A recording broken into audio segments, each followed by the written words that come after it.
అందరికీ నమస్తే అండి. నారా లోకేష్ గారు 2 రోజుల పాటు ఢిల్లీలో పర్యటించడానికి, ఢిల్లీలో కేంద్ర పెద్దల్ని కలవడానికి వెళ్ళారు. ఈరోజు రేపు ఆయన ఢిల్లీలో పర్యటించబోతున్నారు. దీనిలో భాగంగా ఈరోజు కొన్ని కీలకమైన భేటీలు జరిగాయి. ఉపరాష్ట్రపతి జగదీప్ ధన్కడ్ గారితో పాటు కేంద్ర హోంమంత్రి అమిత్ షా గారిని కూడా నారా లోకేష్ గారు భేటీ అయ్యారనమాట. సో ఇందులో జగదీప్ ధన్కడ్ గారి దగ్గరకు వెళ్తున్నప్పుడు నారా లోకేష్ గారితో సహా కొంతమంది ఎంపీలు కూడా వెళ్ళారు. కేంద్ర మంత్రి పెమ్మసాని చంద్రశేఖర్ గారు అండ్ తెలుగుదేశం పార్టీ ఎంపీలు చాలామంది వెళ్ళారు.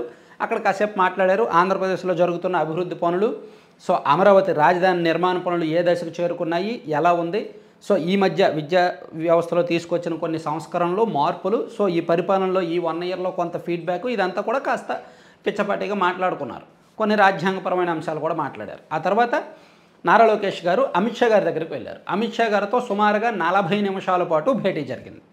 ఈ భేటీలో ఆంధ్రప్రదేశ్ అభివృద్ధికి సంబంధించి, కొన్ని ప్రాజెక్టులకు సంబంధించి చర్చ జరిగింది అని నారా లోకేష్ గారి పిఆర్ఓ టీం రిలీజ్ చేశారు. కానీ ఇందులో రాజకీయ అంశాలే మెయిన్. బీజేపీలో నిర్మలా సీతారామన్ గారిని కలిస్తే ఆర్థికపరమైన అంశాలు, నరేంద్ర మోదీ గారిని కలిస్తే అభివృద్ధి, ఆర్థిక, రాజకీయపరమైన అంశాలు, లేదా ఈ పాటిల్ గారిని కలిస్తే జలవనరుల శాఖకు సంబంధించిన అంశాలు, నితిన్ గడ్కరీ గారిని కలిస్తే రహదారులకు సంబంధించిన అంశాలు, ఏ కేంద్ర మంత్రిని కలిస్తే ఆ సబ్జెక్ట్ రిలేటెడ్ డిస్కషన్స్ ఉంటాయి.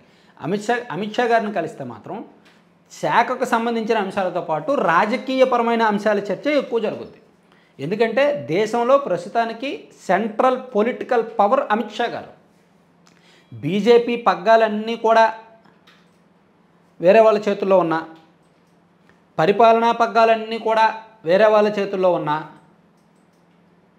రాజకీయంగా వ్యూహరచన మాత్రం ఏ రాష్ట్రంలో ఎలా వెళ్ళాలి అనే ప్లానింగ్ డిసైడ్ చేసేది మాత్రం అమిత్ షా గారి టీం మాత్రమే. సో అందుకే ఇప్పుడు నారా లోకేష్ గారు ఇంతసేపు జరిగిన భేటీలో ఆంధ్రప్రదేశ్కి సంబంధించి ఈ 1 ఇయర్ పరిపాలన ఫీడ్బ్యాక్, ముఖ్యంగా వైఎస్ఆర్ కాంగ్రెస్ పార్టీ ఈ 1 ఇయర్లో ఎంత మేరకు బలపడిందా, బలహీనపడిందా, సెంట్రల్ ఇంటెలిజెన్స్ నుంచి వచ్చిన రకరకాల నివేదికలు, ప్లస్ జగన్మోహన్ రెడ్డి గారి హయాంలో జరిగిన ఈ లిక్కర్ స్కామ్స్ని గట్రా దర్యాప్తు జరుగుతుంది కదా, వీటిలో పురోగతి, సో ఈ అరెస్టుకు దారితీసిన అవకాశాలు, ఇప్పుడు వరకు లిక్కర్ స్కామ్లో చాలామందిని అరెస్ట్ చేశారు, ఇంకా పెద్ద పెద్ద వికెట్లను అరెస్ట్ చేసే అవకాశం ఉంది. సో దానికి సంబంధించి పురోగతి కొంత చర్చకు వచ్చిందనమాట. ఇట్లా ఎక్కువ ఏంటంటే నారా లోకేష్ గారు ప్రస్తుతానికి రాష్ట్రంలో పరిపాలనా పగ్గాలన్నీ చంద్రబాబు గారి చేతుల్లో ఉన్న రాజకీయపరమైన అంశాలన్నీ లోకేష్ గారే డీల్ చేస్తున్నారు, పార్టీపరమైన అంశాలన్నీ లోకేష్ గారే డీల్ చేస్తున్నారు. సో ఆయన కోర్ టీం ద్వారానే ఇవన్నీ జరుగుతున్నాయి. సో అక్కడ ఎన్డీఏలో ఇద్దరు భాగస్వాములుగా ఉన్నారు కాబట్టి, కేంద్రానికి సంబంధించిన అంశాలన్నీ అమిత్ షా గారు డీల్ చేస్తున్నారు కాబట్టి, ఇద్దరి మధ్య భేటీలో ఖచ్చితంగా సుమారుగా 80% టైం రాజకీయ అంశాల మీద చర్చ జరుగుంటుంది. సో నేను కంప్లీట్గా నాకు తెలియదు కానీ జగన్మోహన్ రెడ్డి గారి అరెస్టు జరుగుద్దా లేదా, అలాగే లిక్కర్ స్కామ్లో జగన్మోహన్ రెడ్డి గారి పాత్ర ఉన్నట్టు ఆధారాలు దొరికాయా లేదా, ఈ లిక్కర్ స్కామ్ దర్యాప్తు ఎంతవరకు వచ్చింది, వీటితో పాటు నెక్స్ట్ ఇంకా ఏ అంశాల మీద దర్యాప్తు చేపట్టబోతున్నారు, ఇవన్నీ కూడా చాలాసేపు చర్చకు వచ్చాయన్నమాట. సో నారా లోకేష్ గారు ఈరోజు ఈ భేటీతో పాటు రేపు కూడా కొంతమంది పెద్దలతో భేటీ అవ్వబోతున్నారు. సో మొత్తానికి ఢిల్లీ స్థాయిలో ఒక ఫోకస్ కోసము రాజకీయపరమైన నిర్ణయాలు డిస్కస్ చేయడంతో పాటు ఢిల్లీ స్థాయిలో ఫోకస్ అవ్వడానికి అండ్ నేషనల్ మీడియా దృష్టిలో పడడానికి, ప్లస్ కేంద్రానికి రాష్ట్రానికి మధ్య సంబంధాలను, సాధారణంగా ఇక్కడ ప్రభుత్వం ఉన్నప్పుడు కేంద్రంలో పొత్తులో ఉన్నప్పుడు ఆ స్నేహం ఉన్నప్పుడు లైజనింగ్ కోసం ఒక ప్రత్యేకమైన నాయకుడిని కానీ ఒక ప్రతినిధిని కానీ నియమిస్తుంటారు. గతంలో కంభంపాటి రామ్మోహన్ రావు గారు ఉండేవాళ్ళు కదా, వైసీపీ ఉన్నప్పుడు విజయసాయిరెడ్డి గారు ఉండేవాళ్ళు కేంద్రానికి రాష్ట్రానికి ప్రతినిధిగా, సయోధ్య లైజనింగ్ లీడర్.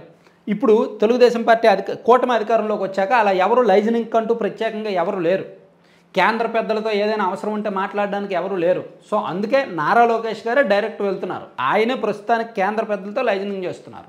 ముఖ్యంగా పొలిటికల్ పరమైన అంశాలు, ఈ డెసిషన్ మేకింగ్ పవర్స్ అన్నీ కూడా నారా లోకేష్ గారి దగ్గరే ఉన్నాయి కాబట్టి ఆయన కేంద్ర హోంమంత్రి అమిత్ షా గారితో కలిసినప్పుడు ఈ డిస్కషన్సే ఎక్కువగా జరిగాయి అన్నమాట. సో దీనిలో అభివృద్ధిపరమైన అంశాలని, లేదా గోదావరి బనకచెర్ల ప్రాజెక్టు గురించి మాట్లాడారని, విద్యా వ్యవస్థలో సంస్కరణల గురించి మాట్లాడారని, లేదా పోలవరం ప్రాజెక్టు గురించి మాట్లాడారని, అమరావతి రాజధాని నిర్మాణానికి కేంద్రం నిధులు ఇవ్వాలని మాట్లాడారని, లేదా ఇదేదో బోల్డ్ చెప్పుకోవచ్చు కాక, చెప్పడానికి ఎన్నైనా చెప్పొచ్చు. కానీ రాజకీయం వీళ్ళిద్దరు మాట్లాడుకున్నారనేది మాట వాస్తవం.